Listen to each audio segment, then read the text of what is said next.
এই যে মেধার প্রতিযোগিতার গাইডলাইন, নির্দেশদাতা ছাত্র দলের সাংগঠনিক অভিভাবক জনাব তারেক রহমান,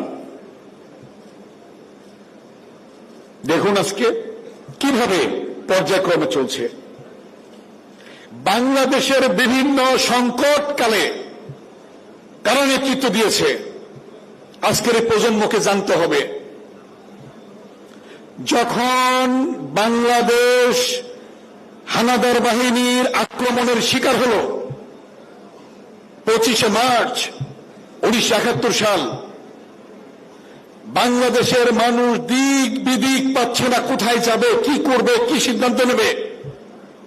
সেই সময়ে 71 সালে